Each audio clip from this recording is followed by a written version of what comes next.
Dear students, today we are going to study about subaltern historiography in India.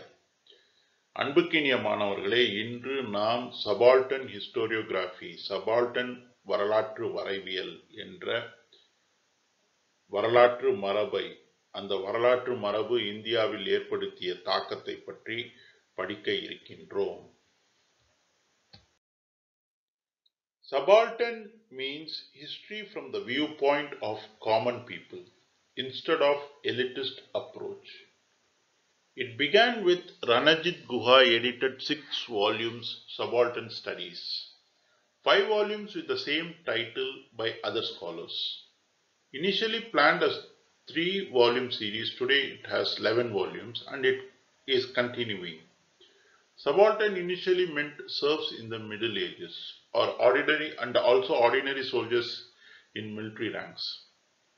Antonio Gramsci, Italian communist, had used this word instead of class to escape censorship while he wrote from jail. Ranajit Guha in his works describes subaltern from the concise Oxford Dictionary and states that subaltern means an inferior rank, and subaltern classes refers to opposite of elitist. Initially influenced by Marxist school and later there was a shift. அன்புக்கினிய மாணவர்களே, subaltern என்கின்ற இந்த மரபு ஆனது சாதாரண மனிதர்களை குறிக்கின்றது. Subaltern என்ற சொல் சாதாரண மனிதர்களை குறிக்கிறது. அதாவது இந்த சபால்டன் மரபு, சபால்டன் வரலாற்று வரைவியல் மரபு என்பது எந்த அடிப்படையில் உருவானது என்று சொன்னால், அவர்களுக்கு, இந்த மரபை துவக்கி வைத்தவர்களுக்கு ஒரு வகையான எண்ணம் இருந்தது. என்னவென்று சொன்னால், வரலாறு என்பது எலிட்டிஸ்ட் என்று சொன்னால் மேல் தட்டு மக்கள், உயர்குடி மக்கள், படித்தவர்கள், அறிஞர்கள் போன்றவர்களுடைய எண்ணங்களை பிரதிபலிக்கிறது, அவர்களுடைய வரலாறாக இருக்கின்றது. ஆனால் சாதாரண மக்கள் வரலாற்றில் இடம்பெறுவது இல்லை.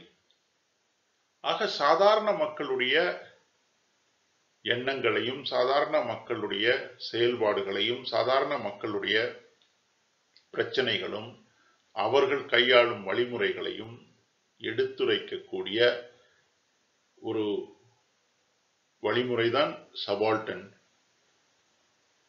ஹிஸ்டோரியோகிராஃபி. ஆக இது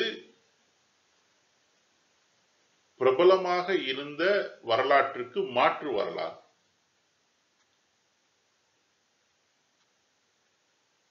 இது நிலுவையில் இருந்த, அன்று பின்பற்றப்பட்ட தலைவர்களை மையமாக வைத்து எழுதப்பட்ட வரலாற்றிலிருந்து வேறுபட்ட வரலாறு. இந்த சபால்டன் மரபு என்பது இந்தியாவில் ரணஜித் குஹாவால் துவக்கி வைக்கப்பட்டது. ரணஜித் குஹா சபால்டன் ஸ்டடீஸ் என்ற தலைப்பில் ஒரு 6 தொகுப்புகளை எழுதினார். அந்த 6 தொகுப்புகளில் பல கட்டுரைகள் இடம்பெற்றிருந்தன. அந்த கட்டுரைகள் சாதாரண மனிதர்களுடைய போராட்டங்களையும், சாதாரண மனிதர்களுடைய பிரச்சனைகளையும், சாதாரண மனிதர்கள் அந்த போராட்டங்களை கையாண்ட விதத்தையும் பிரதிபலித்தது. அது மட்டுமல்லாமல் இந்த சபால்டன் ஸ்டடீஸில் வந்த கட்டுரைகள் தலைவர்களுக்கும் தலைமை இயக்கத்துக்கும் மக்களுக்கும், சாதாரண மக்களுக்கும் தொடர்பில்லை என்ற நிலையை உருவாக்கியது. ஆக இது ரணஜித் குஹாவுடைய முயற்சியால் முதலில் தொடங்கப்பட்டு, ரணஜித் குஹா சபால்டன் ஸ்டடீஸ் என்ற தலைப்பில் 6 புத்தகங்களை எழுதினார். அதற்கு பிறகு அதே சபால்டன் ஸ்டடீஸ் என்ற தலைப்பில் ஒரு 5 தொகுப்புகள் வந்தன. ஆக மொத்தம் 11 வகுப்புகள் 11 தொகுப்புகள் வந்திருக்கின்றன. இன்று வரையும் அந்த தொகுப்புகள் தொடர்ந்து கொண்டே இருக்கின்றன. இப்பொழுது வரை 11 தொகுப்புகள், இன்னும் அது வளர்ந்து கொண்டே இருக்கிறது. ஆக இந்த 11 தொகுப்புகள் ஒரு மாற்று மரபை முன்மொழிந்தன, ஒரு மாற்று மரபை முன்வைத்தன. ஆரம்பத்தில் இது ஒரு 3 தொகுப்புகளுடன் நிறுத்திக் கொள்ள வேண்டும் என்ற எண்ணத்தோடு தொடங்கிய தொகுப்புகள். ஆனால் இன்று அது 11 தொகுப்புகளாகி இன்னும் வளர்ந்து கொண்டே இருக்கிறது. இடைக்காலத்தில் சபால்டன் என்று சொன்னால் அது விவசாய கூலிகளை, விவசாய அடிமைகளை, பண்ணைகளில் வேலை செய்யும் விவசாயிகளை குறிக்கும். மேற்கத்திய உலகத்தில் செர்ஃப் என்று இருந்தார்கள். இவர்கள் பண்ணையில் கூலிகளாக வேலை செய்யக்கூடிய விவசாய கூலிகளாக, விவசாய அடிமைகளாக இருக்கக்கூடியவர்கள், அவர்களை குறித்தது அந்த சொற்றொடர். சபால்டன் என்கின்ற சொற்றொடர் அவர்களை குறித்தது. பிறகு அது சாதாரண மனிதர்களையும், அதாவது சாதாரண இராணுவ வீரர்கள், இராணுவத்தில் கடைநிலை ஊழியர்கள், இராணுவத்தில் கடைநிலை இராணுவ வீரர்கள் இருந்தார்கள் அல்லவா, அவர்களை குறித்தது. ஆக சமூகத்தில் கீழ்நிலையில் இருப்பவர்களை குறிக்கக்கூடிய சொல்லாக அந்த சொல் இருந்தது. ஆண்டோனியோ கிராம்ஸ்கி என்கின்ற ஒரு இத்தாலிய கம்யூனிஸ்ட் இந்த வார்த்தையை வர்க்கங்களுக்கு எதிராக, அதாவது வர்க்கம் என்ற வார்த்தைக்கு பதிலாக எழுதினார். அவர் சிறைச்சாலையில் இருந்தார். சிறைச்சாலையில் கம்யூனிஸ்ட் என்ற காரணத்தினால் கைது செய்யப்பட்டு வைக்கப்பட்டிருந்தார். அப்பொழுது வர்க்கம் என்ற வார்த்தையை எழுதினால் அவர் எழுதக்கூடிய எழுத்துக்களுக்கு சென்சார்ஷிப் இருந்தது. ஆக அந்த சென்சார்ஷிப்பில் இருந்து விடுபடுவதற்காக வர்க்கம் என்ற வார்த்தைக்கு பதிலாக சபால்டன் என்ற வார்த்தையை பயன்படுத்தினார். அன்று வர்க்கம் என்ற வார்த்தையை பயன்படுத்தினால் அந்த வார்த்தையை அகற்றி விடுவார்கள். அதனால் சபால்டன் என்ற வார்த்தையை பயன்படுத்தினார். ரணஜித் குஹா இந்த சொல்லுக்கான பொருளை கான்சைஸ் ஆக்ஸ்போர்ட் டிக்ஷனரியில் இருந்து எடுக்கிறார். அந்த கான்சைஸ் ஆக்ஸ்போர்ட் டிக்ஷனரி பிரகாரம் சபால்டன் என்று சொன்னால் அது இன்ஃபீரியர் ரேங்க். இன்ஃபீரியர் ரேங்க் என்று சொன்னால் கடைநிலை ஊழியர், கடைநிலையில் இருப்பவர், தாழ்வு நிலையில் இருப்பவர், இறுதி நிலையில் இருப்பவர், கீழ்நிலையில் இருப்பவர் என்று பொருள். ஆக சபால்டன் என்ற ஒரு குழுவை, ஒரு வர்க்கத்தை உருவாக்கினார்கள். இந்த சபால்டன் என்ற வர்க்கம் எலிட்டிஸ்டுகளுக்கு, தலைமைத்துவத்துக்கு எதிரானது, அதாவது தலைவர்களுக்கு எதிரானது, தலைமைத்துவத்துக்கு எதிரானது. இது சாதாரண மக்களை குறிக்கின்றது என்ற ஒரு. அதே போல் ஆரம்பத்தில் இந்த சபால்டன் ஹிஸ்டோரியோகிராபி மரபு, சபால்டன் வரலாற்று வரைவியல் மரபு என்பது மார்க்சிய அடிப்படையில் இருந்தது. ஆனால் பிற்காலத்தில் அது மார்க்சியத்திலிருந்து வெளியேறி மார்க்சியத்துக்கும் முரணாக மார்க்சியத்தை விமர்சிக்கக்கூடிய ஒரு நிலையை எடுத்தது. Subaltern school had the opinion that people's politics differed from elitist politics.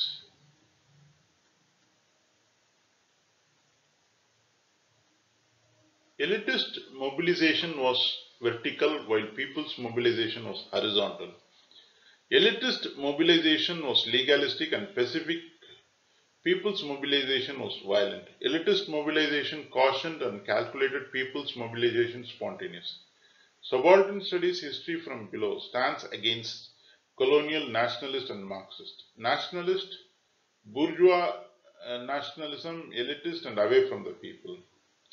Eric Hobsbawm, Raymond Williams, Stuart Hall Perry Anderson, Tom Nine, Henry Lefebvre, Christopher Hill, E.P. Thompson and Egan Genovese were some of the foreign scholars who subscribed to the school. And they said that prevailing academic practice in historiography and the social sciences failed to acknowledge the subaltern as a maker of his own destiny. அதாவது இந்த subaltern வரலாற்று வரைவியல் என்ற மரபு தெளிவாக மக்கள் அரசியலுக்கும் தலைவர்களின் அரசியலுக்கும் இடையே இருந்த வேறுபாடுகளை வெளிக்கொணர்ந்தது. இது தீவிரமாக மக்கள் அரசியல் வேறு, தலைவர்களின் அரசியல் வேறு, மக்கள் வேறு, தலைவர்கள் வேறு, சமூகத்தில் தலைவர்களாக இருக்கக்கூடியவர்களுடைய செயல்பாடுகளுக்கும் மக்களுடைய செயல்பாடுக்கும் தொடர்பில்லை என்று ஒரு நிலையை உருவாக்கியது. உதாரணமாக தலைவர்களுடைய செயல்பாடுகள் அல்லது தலைவர்களால் ஒருங்கிணைக்கப்படுகின்ற இயக்கங்கள் அல்லது தலைவர்கள் எப்படி ஒரு இயக்கத்தை இயக்க வேண்டும் என்று யோசிக்கின்ற வேளையில் அது வெர்டிக்கல் என்று சொன்னால் செங்குத்தாக, அதாவது மேலிருந்து கீழாக என்று சொன்னால் அதில் ஒரு தலைவருக்கு கீழ் சில உபத்தலைவர்கள், சில உபத்தலைவர்களுக்கு கீழ் இன்னும் சில உபத்தலைவர்கள், அப்படி ஒரு நிலையை, அதாவது மேலானவர்கள் கீழானவர்கள் அல்லது உயர்ந்தவர்கள் தாழ்ந்தவர்கள் என்ற ஒரு நிலையை உருவாக்குவார்கள் தலைவர்கள் என்ற ஒரு நிலைப்பாடு. ஆனால் அதே மக்கள் அரசியலில், மக்களால் ஒருங்கிணைக்கப்படுகின்ற அரசியலில் இந்த வெர்டிக்கலுக்கு பதிலாக ஹரிசாண்டல் என்று சொன்னால் செங்குத்தாக இல்லாமல் நேராக, அதாவது இதில் தலைவர்களே இருக்க மாட்டார்கள், அனைவரும் சமமாக இருப்பார்கள். அப்படிப்பட்ட ஒரு நிலைப்பாடை மக்கள் அரசியல் எடுக்கும் என்று இவர்கள் சபால்டன் வரலாற்று வரைவியல் மரபை சொன்னார்கள். சோ வெர்டிக்கல் அண்ட் ஹரிசாண்டல் இந்த இரண்டுக்கும் இருக்கக்கூடிய வேறுபாடை நாம் புரிந்து கொள்ள வேண்டிய அவசியம் இருக்கிறது. அதேபோல் elitist mobilisation, legalistic and Pacific, அதாவது தலைவர்களால் ஒருங்கிணைக்கப்படுகின்ற இயக்கங்கள், தலைவர்களால் கட்டமைக்கப்படுகின்ற இயக்கங்கள் சட்டத்துக்கு உட்பட்டு இருக்கும், அமைதியாக இருக்கும்,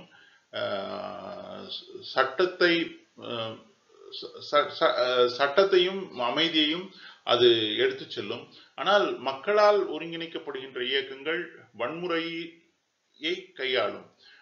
ஆக வன்முறை என்பது மக்களின் மொழி, வன்முறை என்பது மக்கள் அரசியலின் மொழி என்று சபால்டன் வரலாற்று வரைவியல் மரபை பின்பற்றியவர்கள் எண்ணினார்கள். அதேபோல்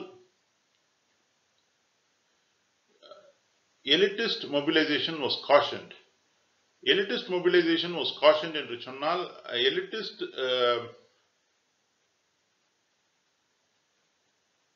அதாவது தலைவர்களால் ஒருங்கிணைக்கப்படுகின்ற போராட்டமானது, தலைவர்களால் ஒருங்கிணைக்கப்படுகின்ற இயக்கங்களானது மிகவும் திட்டமிட்டு செயல்படும். ஆனால் மக்களால் ஒருங்கிணைக்கப்படுகின்ற அரசியல் என்பது வெகுண்டு எழக்கூடிய அரசியலாக இருக்கும். அது திட்டமிட்ட ஒரு அரசியலாக இருக்காது, திட்டமிட்ட இயக்கமாக இருக்காது, அது உடனடியாக முடிவெடுக்கக்கூடிய ஒரு இயக்கமாக இருக்கும் என்று சபால்டன் வரலாற்று வரைவியல் மரபை பின்பற்றியவர்கள் கூறுகின்றனர். ஆக சபால்டன் என்கின்ற அந்த சொல் ஹிஸ்டரி ஃப்ரம் பிலோ, கீழ்நிலையில் இருப்பவர்களுடைய வரலாறு என்ற ஒரு நிலைப்பாட்டை எடுக்கிறது. Stands against colonial, nationalist and Marxist. இது சபால்டன்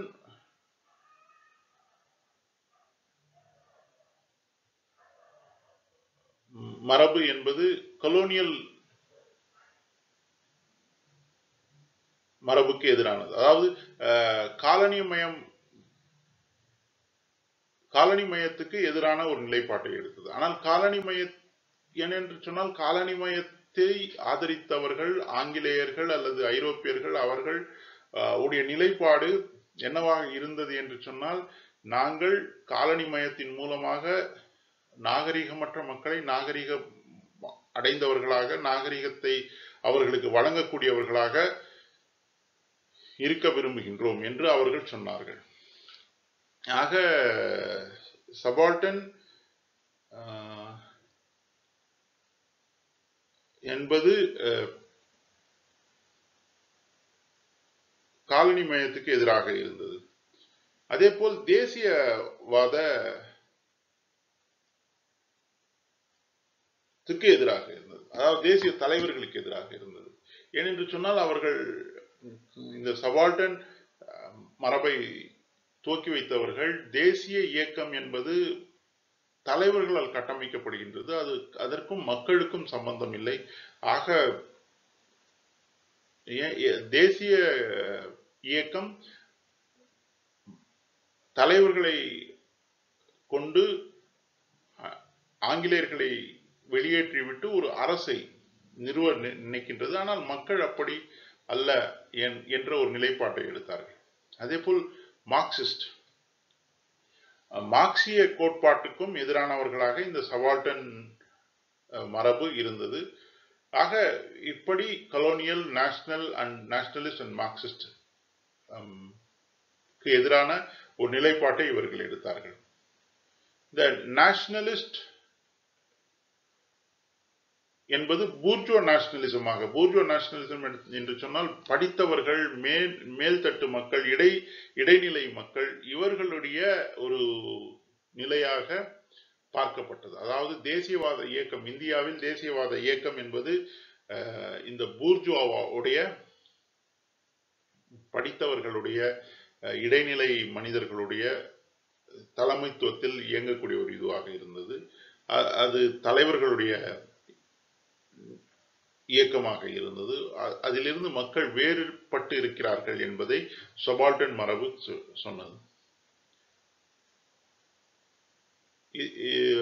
சர்வதேச அளவில் சபால்டன் மரபை ஊக்குவித்தவர்கள் Eric Hobsbawm, Raymond Williams, Stuart Hall Perry Anderson, Tom நாயன், Henri Lefebvre, Christopher Hill, E P. Thompson and Eugene Genovese. இவர்கள் எல்லாம் சர்வதேச அளவில் சபால்டன் மரபை ஊக்குவித்தவர்கள். இவர்கள் இந்த சபால்டன் மரபை ஊக்குவிப்பவர்கள், சபால்டன் மரபை முன்மொழிந்தவர்கள் ஒரு விஷயத்தை தெளிவாக சொன்னார்கள். நடைமுறையில் இருக்கக்கூடிய வரலாற்று வரைவியல் மற்றும் சமூக அறிவியல் பாடங்கள்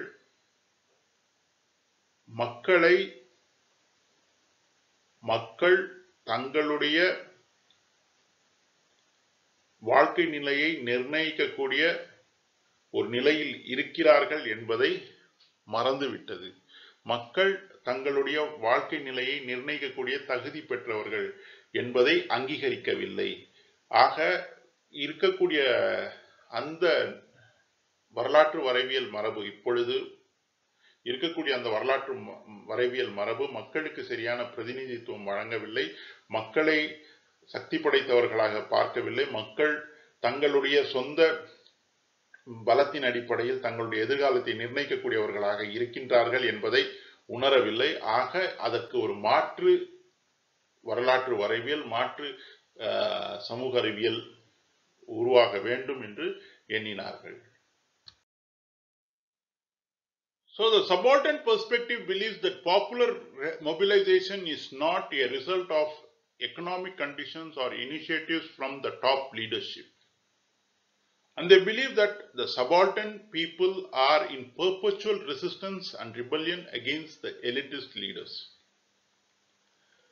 The subaltern perspective stressed for unity among the tribals, peasants, proletariat, and occasionally the middle classes.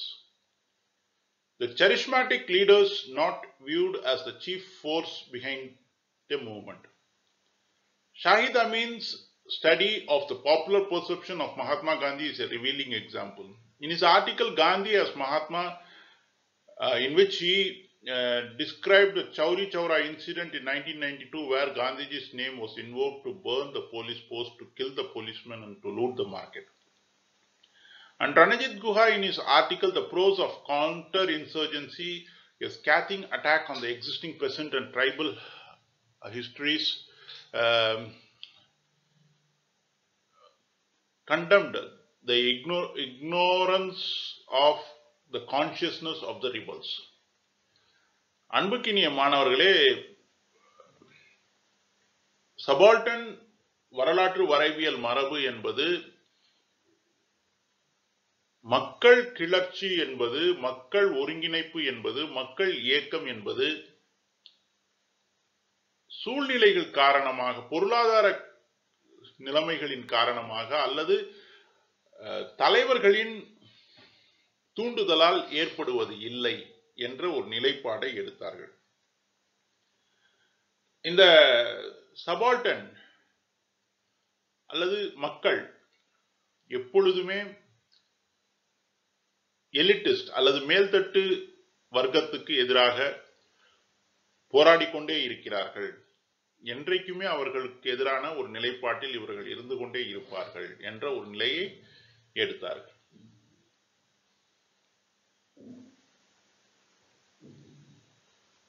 Subaltern மரபு கீழ்நிலையில் இருக்கக்கூடிய பழங்குடியின மக்கள், விவசாய கூலிகள், உழைக்கும் வர்க்கத்தை சார்ந்தவர்கள் மற்றும் இடைநிலை வர்க்கத்தை சார்ந்தவர்கள், இவர்கள் மத்தியில் ஒரு மிகப்பெரிய ஒற்றுமை இருப்பதாகவும், இவர்கள் சமூகத்தில் ஒரு மிகப்பெரிய அங்கம் என்றும், சமூகத்தை நிர்ணயிப்பதில், சமூக நிலைகளை நிர்ணயிப்பதில் இவர்களுக்கு ஒரு மிகப்பெரிய முக்கிய பங்குண்டு என்றும் வர்ணிக்கின்றனர். சபால்டன் இயக்கத்துடைய, சபால்டன் மரபு உடைய, சபால்டன் வரலாற்று வரைவியல் மரபு உடைய மிக முக்கியமான கோட்பாடு என்னவென்று சொன்னால், அது தலைமைத்துவத்துக்கு எதிரானது. சபால்டன் மரபு தலைவர்கள் ஒரு இயக்கத்தை இயக்க முடியாது என்ற நிலையை எடுக்கின்றன. உதாரணமாக ஷாஹித் அமீன் என்பவர் ஒரு கட்டுரை எழுதினார். அந்த கட்டுரை மகாத்மா காந்தியை பற்றியது. அந்த கட்டுரையில்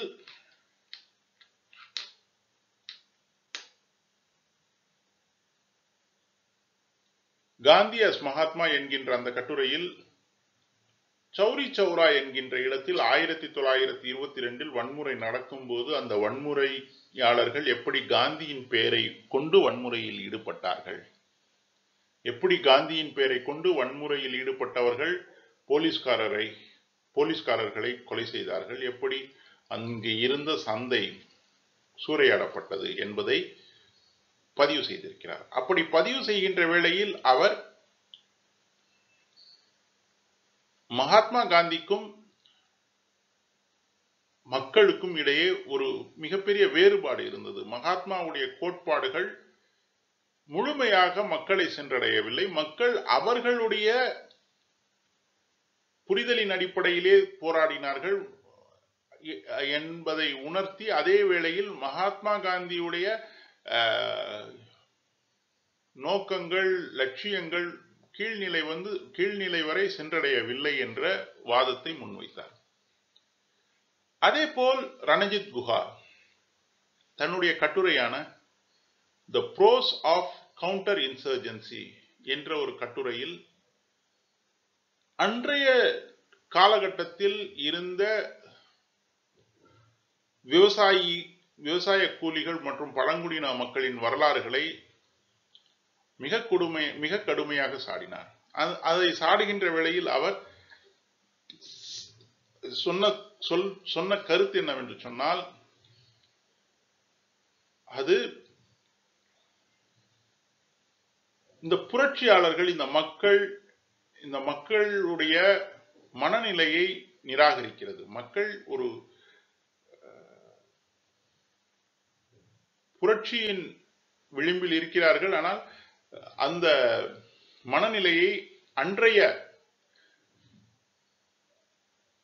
விவசாய மற்றும் பழங்குடியின வரலாறுகள் விவரிக்கவில்லை என்று Ranajit Guha வாதாடினார். So the slowly subaltern perspective grew through several articles in India. Gyan Pandey, in his article on peasant revolt and Indian nationalism 1919 to 1922, spoke about peasant movement in Awadh, which arose before and independently of the non-cooperation movement and the peasants. Stephen Henningham's account of the Quit India in Bihar and the eastern United Provinces brought out the dual character of the revolt, elitist and subaltern. It differentiated between the elitist and the subaltern. So it said Quit India movement was both the elitist as well as subaltern contribution, but they differed. Though both were involved, the elitist demands were different and subaltern demands were different. The elitist approach was different and subaltern approach was different. So both the approaches were witnessed in Quit India movement. This was what his paper was, and in his paper he brought out the difference between both these schools. Then we had David Hardiman, who said the tribal assertion in South Gujarat or the Bill movement in Eastern Gujarat or the radicalism of the agricultural workers during the civil disobedience movement, there was an independent politics of the subaltern classes against the elites. So David Hardiman also, with the help of his study on tribal movements in South Gujarat, Bill movement in Eastern Gujarat, brought out the viewpoint that subaltern classes had an independent politics against the elites. Sumit Sarkar, in the conditions of nature and nature of subaltern militancy, revealed a picture of masses outstripping leaders. So the term subaltern, he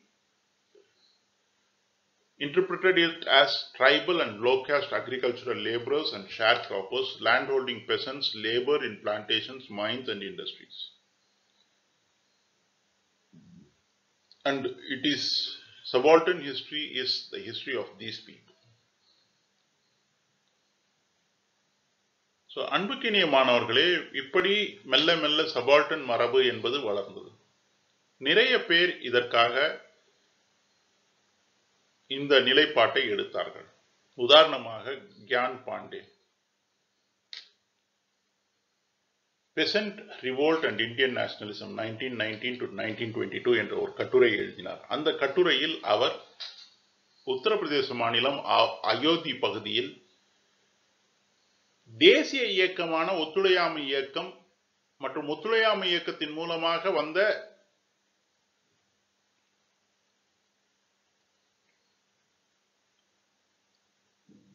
விவசாய புரட்சிக்கு முன்பே அந்த பகுதி மக்கள் தானாக எழுந்து ஒரு விவசாய புரட்சியை, ஒரு விவசாய இயக்கத்தை கட்டமைத்தார்கள் என்பதை சொன்னார் கியான் பாண்டே. ஆக கேள்வி, சபால்டன் மரபு என்பது சொல்லக்கூடிய செய்தி என்னவென்று சொன்னால், தலைவர்களும் மக்களும் வேறு வேறு.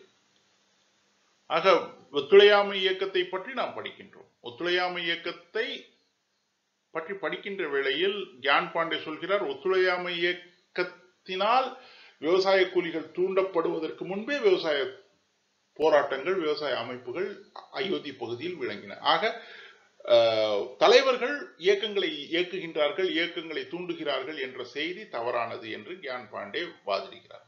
அதே போல் ஸ்டீஃபன் ஹெனிங்ஹாம்ஸ் ஒரு கட்டுரை எழுதினார். அந்த கட்டுரையின் பெயர் குவிட் இந்தியா இன் பீகார் அந்த ஈஸ்டர்ன் யுனைடெட் ப்ராவின்சஸ்.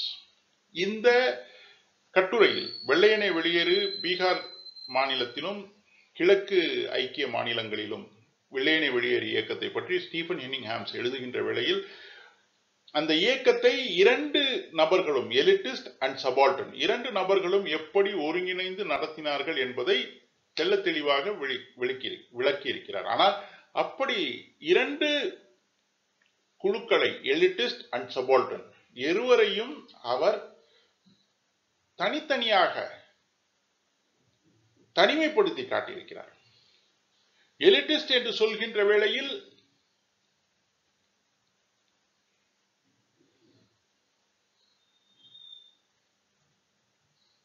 தலைவர்கள் அவர்களுடைய நோக்கங்கள், அவர்களுடைய லட்சியங்கள், அவர்களுடைய அணுகுமுறைகளும், சபால்டன் மக்களுடைய லட்சியங்கள், மக்களுடைய நோக்கங்கள், மக்களுடைய அணுகுமுறையும் வெவ்வேறாக இருந்ததை ஸ்டீஃபன் ஹெனிங்ஹாம்ஸ் சுட்டிக்காட்டுகிறார். சோ இரண்டும் வேறு வேறு இயக்கம் ஒன்றுதான், ஆனால் இரு பிரிவுகளாக மக்கள் இருக்கிறார்கள், தலைமைத்துவத்தோடு இருக்கிறார்கள், சாதாரண மக்களாக விலகி இருக்கிறார்கள் என்ற ஒரு நிலைப்பாடு. டேவிட் ஹார்டிமேன் என்பவர் தென் குஜராத்தில், கிழக்கு குஜராத்தில்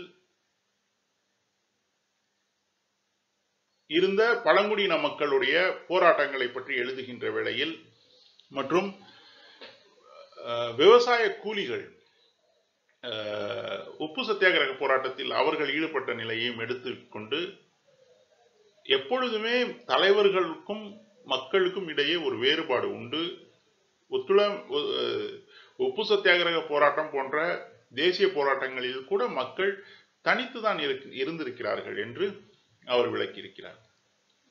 Sumit Sarkar The Conditions and Nature of Subaltern Militancy என்ற ஒரு நிலைப்பாட்டை, ஒரு கட்டுரையை எழுதுகின்ற வேளையில் எப்படி மக்கள் தலைவர்கள் இல்லாமல் இயங்குகிறார்கள், எப்படி மக்கள் இயக்கங்களை தன்வசப்படுத்திக் கொள்கிறார்கள், தலைவர்களால் இயக்கங்கள் தூண்டப்பட்டாலும் மக்கள் தான் அதை நிர்ணயம் செய்கிறார்கள், மக்கள் தான் அதை வழி நடத்துகிறார்கள் என்பதை அவருடைய அந்த கட்டுரையில் எழுதினார். ஆக சபால்டன் மரபு என்பது பழங்குடியின மக்கள், தாழ்த்தப்பட்ட மக்கள், விவசாய கூலிகள் மற்றும் சுரங்க தொழிலாளர்கள் மற்றும் இதர தொழிலாளர்களுடைய ஒருங்கிணைந்த ஒரு குழுதான் சபால்டன். இவர்களுடைய வரலாறு தான் சபால்டன் மரபு. இந்த சபால்டன் மரபு சொல்லக்கூடிய செய்தி என்னவென்று சொன்னால், சமூகத்தில் கீழ்நிலையில் இருக்கக்கூடிய இந்த மக்கள் மிக முக்கியமான ஒரு நிலையில் இருக்கிறார்கள். அவர்கள்தான் அரசியலை இயக்குகின்றார்கள். தலைவர்கள் வரலாறு தலைவர்களை போற்றினாலும் அந்த வரலாற்றை படைக்கக்கூடிய ஆற்றல் பெற்றவர்கள் இந்த கீழ்நிலையில் இருப்பவர்கள் என்பதுதான் சபால்டன் மரபின் அடிப்படை தன்மையாக இருக்கிறது. ஆக இதுதான் சபால்டன் வரலாற்று மரபு. This presentation was made with the help of Dr. Vinod Bihari Satpathy as Indian historiography, which was retrieved from the internet. அன்புக்கினிய மாணவர்களே, இந்த காணொளியானது டாக்டர் வினோத் பிஹாரி சத்பதி அவர்களுடைய இந்தியன் ஹிஸ்டோரியோகிராஃபி என்ற நூலை இணையதளத்திலிருந்து பதிவிறக்கம் செய்து அதன் மூலமாக உருவாக்கப்பட்ட காணொளியாகும்.